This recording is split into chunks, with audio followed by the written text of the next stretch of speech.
Are you ready to look, or just ready to change the story? There's a door most people never open, not because it's locked, not because it's hidden, but because opening it would mean stopping everything else.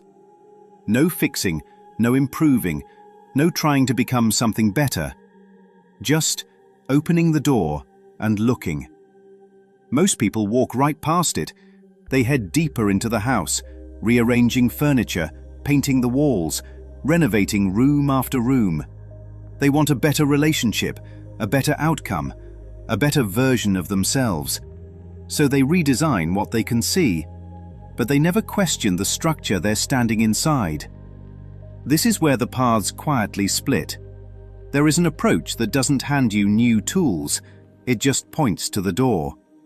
Not how do I fix this, not how do I get what I want, but is it true? And even deeper, can it absolutely be known as true? That question doesn't decorate the house, it stops everything at the threshold. Because what begins to crack isn't the room, it's the certainty that the house itself is real. The mind has already built the layout. This happened here, that meant this person is this, I am that.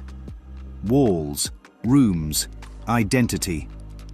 Looking doesn't tear any of it down, it simply opens the door and lets light in. Are you sure this is what you think it is? And in that moment, something subtle happens.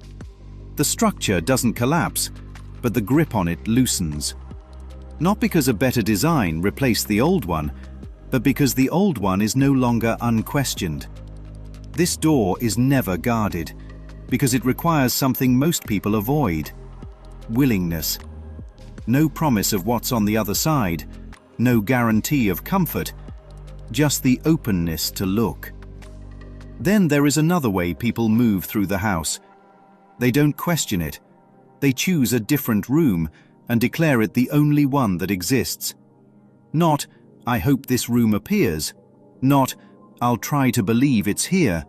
But, this is the room I'm in, already, completely. They furnish it in their mind, walk through it, sit in it, live from it. And anything that suggests otherwise is not entertained, not negotiated, not analyzed, ignored. Because the moment another room is considered, the assumption was never complete.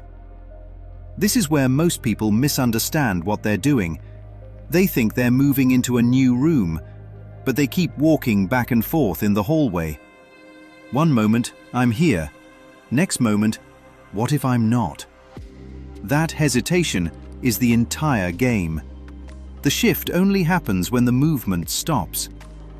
At first, these two ways seem completely different. One opens the door. One chooses the room. One questions the house. One rearranges it. But underneath both, they are pointing to the same thing. Not the rooms, not the layout, the belief that any of it is solid. One asks, is this structure real? The other declares, this is the structure now.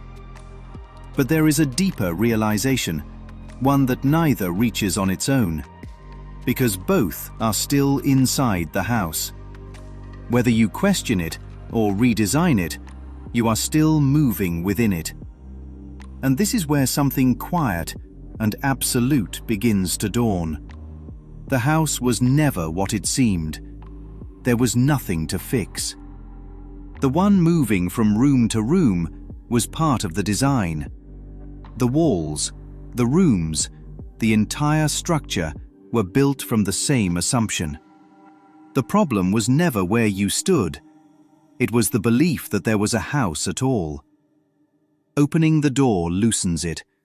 Choosing a room reshapes it. But stepping outside ends it. So the real question was never, how do I build a better room? It was never, how do I move to a better space?